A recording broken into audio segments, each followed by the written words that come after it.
Hello दोस्तों, की हाल चाल थोड़े सारे दा एक बार फिर तो स्वागत है मेरी एक नवी वीडियो। तो गाइस बहुत टाइम के बाद वीडियो ला रहा हूँ। अभी मैंने देखा कि सब बच्चों के फाइनल एग्जाम्स हो रहे हैं, जैसे कि है ना, सबको बहुत ज़्यादा दिक्कत आ रही है समझने में सिस्टम को। तो मैंने सोचा आपके लिए वीडियो है बिल्कुल सही टाइम बनाने का। वैसे तो मेरा बहुत बिजी शेड्यूल चल रहा है, लेकिन फिर भी मैंने सोचा कि आज फटाफट एक क्विक सी वीडियो बना देता हूँ ताकि आप सबको समझने में दिक्कत ना आए। बहुत बच्चों को भी फाइनल एग्जाम्स को लेकर बहुत सारी कंफ्यूजन चल रही है। तो ये वीडियो जैसे कि आप थंबनेल पे देख के आए ही होंगे, इस वीडियो में हम बात करेंगे किस चीज़ की, फाइनल रिजल्ट कैसे कैलकुलेट होगा, कैसे आपकी इंटरनल निकालनी है 40 में से, कैसे आपको 60 में से मार्क्स निकालने हैं और कैसे आपका ग्रेड क्या होगा। सब कुछ इस वीडियो में आपको बिल्कुल डिटेल में जानने को मिलेगा। तो वीडियो को एंड तक जरूर देखिएगा और इस वीडियो को ज्यादा से ज्यादा अपने हर क्लास के ग्रुप में सब जगह शेयर करिएगा ताकि ये वीडियो के द्वारा सबको पता लग जाए कि कैसे आपका रिजल्ट बनेगा, क्या कैसे बनेगा। तो वीडियो बहुत ही अच्छी रहेगी, तो वीडियो को ध्यान से सुनना और एक एक पॉइंट अच्छे से सुनना। सब कुछ आपको इस वीडियो में बिल्कुल डिटेल में जानने को मिल जाएगा। और उसके बाद अगर आपको चंडीगढ़ यूनिवर्सिटी से रिलेटेड और भी बहुत सारी वीडियोस चाहिए, जैसे आप देख ही पा रहे हो डेस्कटॉप पे ऑलरेडी पड़ी हैं, लेकिन उसके अलावा भी अगर आपको चंडीगढ़ यूनिवर्सिटी से रिलेटेड कोई हाय भी वीडियो गाइस, चाहिए तो कैसे हैं आप चैनल पे सब? तो जाइए, गाइस, प्लेलिस्ट में जाइए। चंडीगढ़ यूनिवर्सिटी के ऊपर पूरी प्लेलिस्ट बनी हुई है, एक आपको मैं दिखा देता हूँ। यहाँ पे चंडीगढ़ यूनिवर्सिटी के ऊपर पूरी एक प्लेलिस्ट बनी हुई है, देख सकते हैं 121 वीडियोस, 121 वीडियोस हैं इसमें। इसमें आपको हर Do video you her also want चीज an के MBA बारे में degree जानने को from मिल abroad? जाएगा, जैसे कि आप देख Choose सकते हैं। ठीक है, Germany as your तो destination like a million others. अभी उसके बाद ऐसे कोई भी वीडियो देख सकते हैं, चंडीगढ़ यूनिवर्सिटी टूर, आज है फाइनल कैंपस, यूनिवर्सिटी में लास्ट कुछ दिन भी अगर और आपको कल जाने जानना है वाले तो भी सारी एग्जाम की। चीजें आपको इस वीडियोस में जानने को मिल जाएगी। तो अभी ज्यादा टाइम वेस्ट नहीं करते, स्टार्ट करते अपनी मेन वीडियो जिसमें आपको जानने को मिलेगा कि फाइनल रिजल्ट कैसे कैलकुलेट करना है। तो चलते हैं अपनी वीडियो की तरफ। तो सबसे पहले आज देख सकते हैं, जैसे कि ये मैं एक रेफरेंस ले रहा हूँ एक सब्जेक्ट की, उसी हिसाब से जैसे एक सब्जेक्ट की कैलकुलेट करूंगा, आप सब कुछ कैलकुलेट कर सकते हैं। मुझे पता है आपको थोड़ा सा कंफ्यूजिंग लग रहा होगा, लेकिन आपको कंसीडर करना है, आप चाहे कोई भी ब्रांच से, चाहे एमबीए से, बीबीए से, सीएससी से, किसी भी ब्रांच से। यहाँ पे मैं सीएससी की एग्जांपल ले रहा हूँ। जैसे सपोज करते हैं ये आपका एक सीआईएमएस है, सीआईएमएस के ऊपर आपके बहुत सारे सब्जेक्ट्स है जिसमें आपकी क्या लगी हुई है, इंटरनल लगी हुई है। यहाँ पे आप उनमें से आप एक सब्जेक्ट देख लीजिए, जैसे कि यहाँ पे मैंने एग्जाम्पल लिया डिजिटल इलेक्ट्रॉनिक सब्जेक्ट की। ये डिजिटल इलेक्ट्रॉनिक सब्जेक्ट है, उसमें आपके इंटरनल के मार्क्स लगे हुए हैं, जैसे कि surprise test, practical MST, practical evaluation, practical worksheet, project 1 to 10 तक, उसके बाद पोर्टफोलियो डिस्कशन, असाइनमेंट। और ये तो डिजिटल इलेक्ट्रॉनिक्स के भी दो पार्ट्स है, एक है थ्योरी पार्ट और एक है लैब पार्ट। जो लैब के मार्क्स है, जो भी मैंने लगाया हुआ है, रेक्टेंगल लगाया हुआ है, इस रेक्टेंगल के अंदर जो मार्क्स है ये लैब के मार्क्स हैं। इसके बाहर के जो मार्क्स है, जैसे कि surprise test, assignment, MST 1, MST 2, ये आपके थ्योरी सब्जेक्ट्स के मार्क्स हैं। तो आपको अपने जो थ्योरी के मार्क्स है वो अलग कैलकुलेट करने और जो लैब के मार्क्स है वो अलग कैलकुलेट करने। तो अगली स्लाइड में जाएंगे, जैसे कि आपको दिख जाएगा। सबसे पहले मैं आपके प्रैक्टिकल इवेल्युएशन, मतलब प्रैक्टिकल में प्रैक्टिकल सब्जेक्ट होता है वो कितने क्रेडिट का होता है, 1 क्रेडिट का होता है। तो सबसे पहले मैं आपके प्रैक्टिकल सब्जेक्ट के जो मार्क्स है वो कैलकुलेट करके दिखाऊंगा, कैसे आपको अपनी इंटरनल निकालनी है, कैसे आपको आपकी एक्सटर्नल निकालनी है। तो सबसे पहले जैसे आपको स्क्रीन पे दिख रहा है, ये आपके इंटरनल मार्क्स का जो सीएमएस पे स्क्रीनशॉट है वो लगा हुआ है, जिसमें कि आपके practical MST, practical evaluation, practical 1 से लेकर प्रैक्टिकल 10 तक आपके मार्क्स और पोर्टफोलियो के एग्जाम दिए। तो सबसे पहले तो आपके जो प्रैक्टिकल 1 से लेके प्रैक्टिकल 10 तक है, मतलब वर्कशीट 1 से लेके वर्कशीट 10 तक जितने भी टोटल मार्क्स है आपको कैलकुलेट करने हैं, कौन से जो आपको मार्क्स ऑब्टेन्ड है। जैसे कि आप यहाँ पे देख पा रहे हैं 18.5 प्लस 18.5 प्लस 18.5 करते करते 19 तक, जो लास्ट वैल्यू है 19 तक, यहाँ तक आपको कहाँ से लेके यहाँ तक लास्ट वैल्यू तक कैलकुलेट करना है। इन सबको अगर आप टोटल करेंगे तो कितना बनता है, 186 मार्क्स बनते हैं। फिर उधर से सेम चीज आपको यहाँ से करनी है, 20 से लेके 20 तक आप यहाँ कैलकुलेट करेंगे तो टोटल बनेगा 200। ठीक है, उसके बाद जो अगली चीज आएगी वो कितना आएगा आपका प्रैक्टिकल एमएसटी। प्रैक्टिकल एमएसटी में से आपके कितने मार्क्स है, 7.5 आउट ऑफ 10। यहाँ पे मैंने लिखा हुआ है सबको 7.5 आउट ऑफ 10। उसके बाद आपका जो पोर्टफोलियो है वो क्या है, 3.5 आउट ऑफ 4, 3.5 आउट ऑफ 4। सो आपके इंटरनल मार्क्स कैसे बनेंगे, इंटरनल मार्क्स ऑब्टेन कितने हुए, कितने आपने मार्क्स लिए, 186 प्लस 7.5 जो यहाँ पे लिखे 7.5 प्लस 3.5 जो यहाँ पे 3.5 लिखे, टोटल कितना बना 197। टोटल कितने मार्क्स है, 200 मार्क्स तो आपके ये हो गए जो प्रैक्टिकल्स के थे, जो 2020 वाले। और उसके बाद 200 प्लस 10 प्लस 4 कितना हो गया 214। तो अगर आप 197 को 214 में से डिवाइड करेंगे, मतलब आपने 197 मार्क्स लिए 214 में से। तो अब आपको जो आपको पता होगा जो प्रैक्टिकल की जो इंटरनल होती है वो कितने की होती है, 60 मार्क्स की होती है। तो अब अगर आपके 214 में से 197 आए हैं, तो आपको कैलकुलेट करना है कि मेरे 60 में से कितने मार्क्स बनेंगे। तो वो कैसे कैलकुलेट कर सकते हैं, 197 डिवाइडेड बाई 214 इंटू 60। तो अगर आप ये कैलकुलेशन करेंगे तो आपकी आएगी 55.23। तो आपकी जो इंटरनल है वो कितनी बनी, इंटरनल आपकी बनी 55.23 आउट ऑफ 60। ये आपके बन गए इंटरनल मार्क्स जो आपने इंटरनल में लिए। उसके बाद आपका एक जो फाइनल प्रैक्टिकल ये होगा, फाइनल प्रैक्टिकल होता है जो, वो कितने मार्क्स का होता है, 40 का, जो यहाँ पे दिया हुआ है। प्रैक्टिकल इवैल्यूएशन 40 में से आपके कितने आए हैं, 36.5। तो आपके एक्सटर्नल मार्क्स कितने बने, 36.5 आउट ऑफ 40।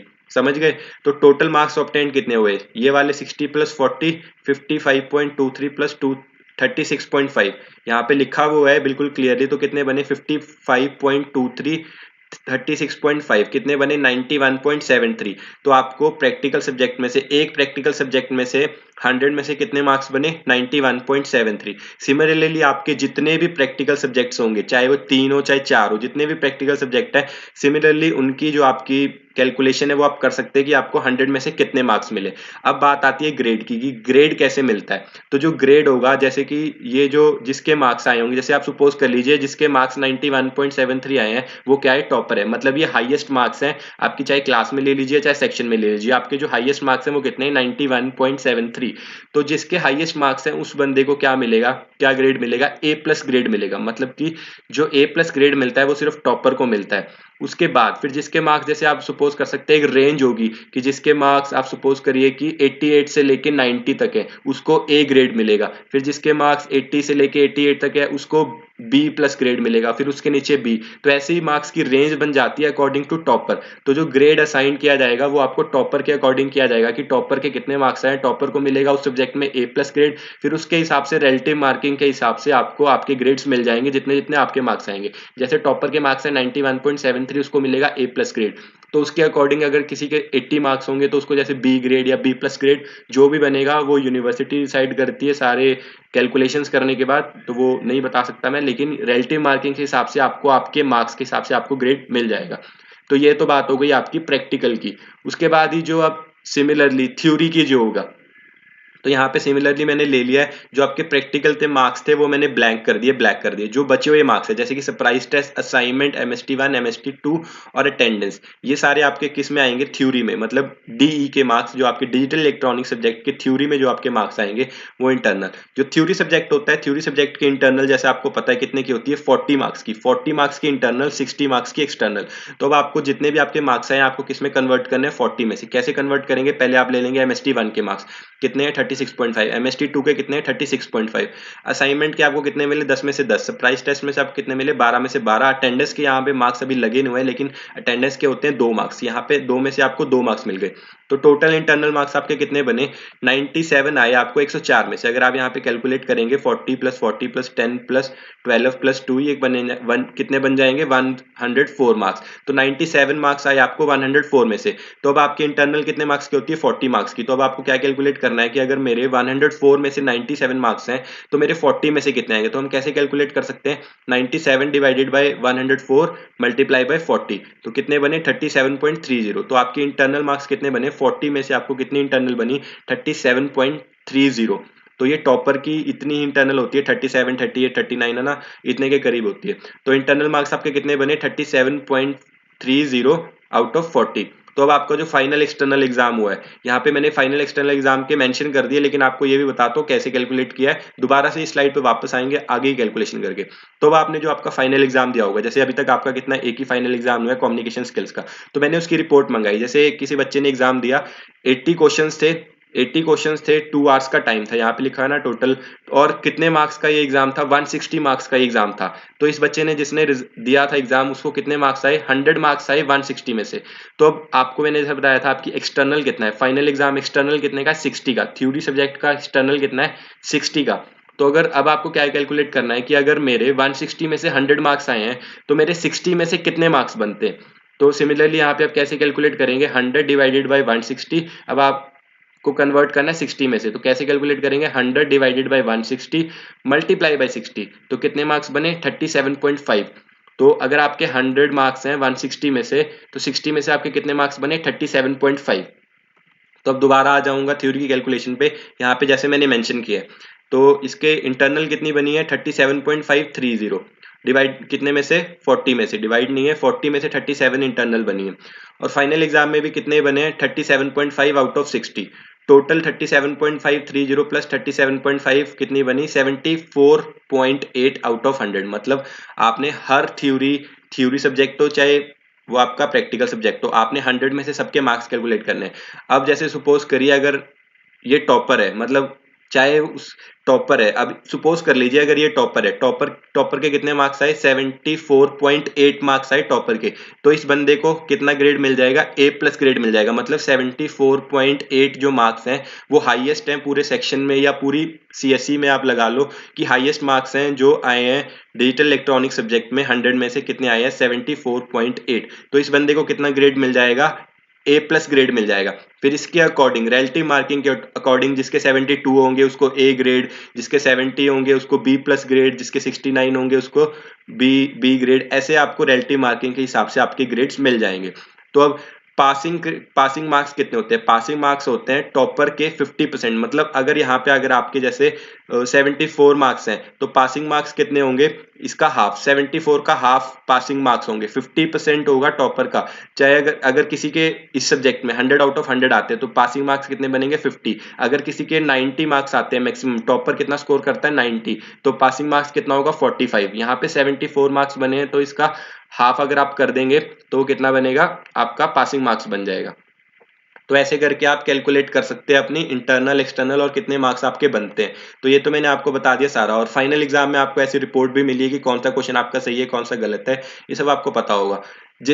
अब इस सब्जेक्ट में जैसे डिस्ट्रप्टिव टेक्नोलॉजीज है, इसमें आपका जो मिड टर्म है वो एक ही हुआ है और अटेंडेंस के मार्क्स हैं। तो इसको आप कैसे कैलकुलेट करेंगे, इसमें आप कैलकुलेट करेंगे कि अगर आपके 24 में से कितने मार्क्स बनते हैं इसमें 24 में से आपके 23 मार्क्स बन रहे हैं तो आपके 40 में से कितने बनेंगे, 40 में से कैसे कैलकुलेट करेंगे, आप डिवाइड करेंगे 23 डिवाइड बाई 24 इंटू 40, 39 के करीब बन जाएंगे।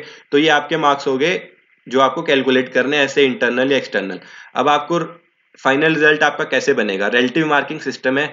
ग्रेड्स कैसे मिलेंगे आपको, टॉपर के अकॉर्डिंग मिलेंगे, जैसा मैंने आपको पहले ही समझा दिया। स्टूडेंट जिनके हाईएस्ट मार्क्स आएंगे उसको क्या मिलेगा ए प्लस ग्रेड मिलेगा। अब ग्रेड मार्क क्या होता है, अगर ग्रेड मतलब अगर आपको ए प्लस ग्रेड आया मतलब आपको 10 पॉइंट्स मिलेंगे। सीजीपीए बनानी है, अब आपको सीजीपीए बना रहे हैं अब हम। अगर आपको ए प्लस ग्रेड आया है तो आपको मिलेगा 10, ए आया है तो 9, बी प्लस तो आप ऐसे पढ़ सकते हैं, ये आपके ग्रेड इजिकल टू मार्क्स, जितना ग्रेड उतने मार्क्स।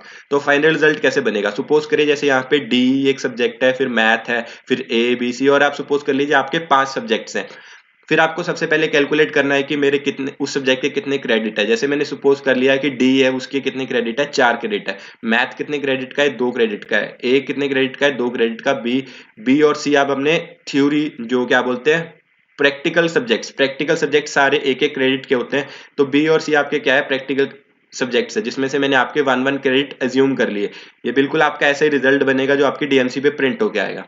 तो आपने सबसे पहले अपने सब्जेक्ट के अकॉर्डिंग क्रेडिट देख लेने हैं, फिर उस सब्जेक्ट में आपको कितना ग्रेड मिला। जैसे मैंने यहाँ पे कंसीडर कर लिया कि डी सब्जेक्ट में मेरे को ए ग्रेड मिला है, ए ग्रेड का मतलब क्या है 9, ए ग्रेड का मतलब क्या है 9। मैथ में मेरे को कितना ग्रेड मिला है बी ग्रेड मिला है, उसके अकॉर्डिंग कितने मार्क्स बने, बी ग्रेड के अकॉर्डिंग 8 मार्क्स बने। उसके बाद हम नीचे आ जाएंगे, यहाँ पे थोड़ी सी करेक्शन है, ए बी प्लस के अकॉर्डिंग आपके 8 मार्क्स बनेंगे, ठीक है, बी प्लस ग्रेड है वो 8 बनेगा। उसके अकॉर्डिंग फिर अब आपको क्या करना है कि क्रेडिट को मल्टीप्लाई करना है अपने ग्रेड से। 9 इंटू 4 36, 2 इंटू 8 16, 2 इंटू 8 16, 1 इंटू 7 7। तो अब आपको ग्रेड पॉइंट्स निकाल लेने हैं। फिर उसके बाद आपको क्या करना है, आपको ग्रेड पॉइंट कैलकुलेट करने हैं टोटल कितने यहाँ पे बने 82 ग्रेड पॉइंट्स बने। क्रेडिट कितने थे आपके टोटल 10। तो अब एसजीपीए कैसे बनेगी, अब सीजीपीए आपका फर्स्ट सेमेस्टर है, चाहे आप एसजीपीए के लीजिए चाहे सीजीपीए के लीजिए एक ही बात है। तो आपकी जो सीजीपीए बनेगी वो कैसे बनेगी, total grade point obtained, grade point कौन से ये वाले 36 16 16 7 7 को प्लस करके जो 82 बना है ये क्या है आपकी ग्रेड पॉइंट। तो सीजीपीए कैसे बनेगी, total grade point obtained divided by total credits ये रहे 4 2 2 1 1, टोटल कितना हुआ 10। तो यहाँ पे आप देख सकते हैं total grade point 82 divided by total credit that is 10।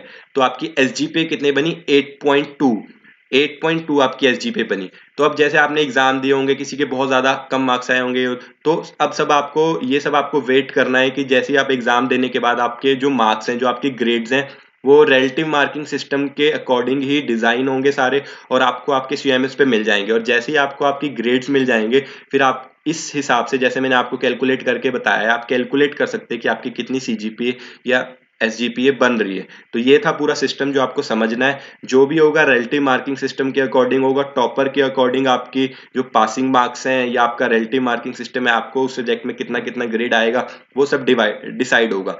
तो आपको मैंने सारा सिस्टम एक बार बता ही दिया, तो वीडियो को अगर देखा होगा आपने ध्यान से तो आपको सब कुछ समझ आ ही गया होगा। फिर भी अगर कोई डाउट है तो वो आप कमेंट्स में पूछ सकते हैं, मैं जरूर क्लियर कर दूंगा।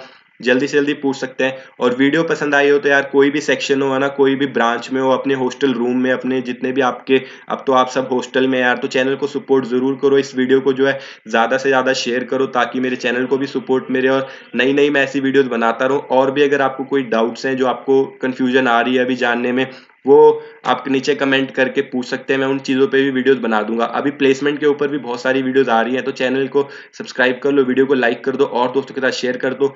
मिलते हैं ऐसी अगली किसी वीडियो में, तब तक के लिए बाय बाय।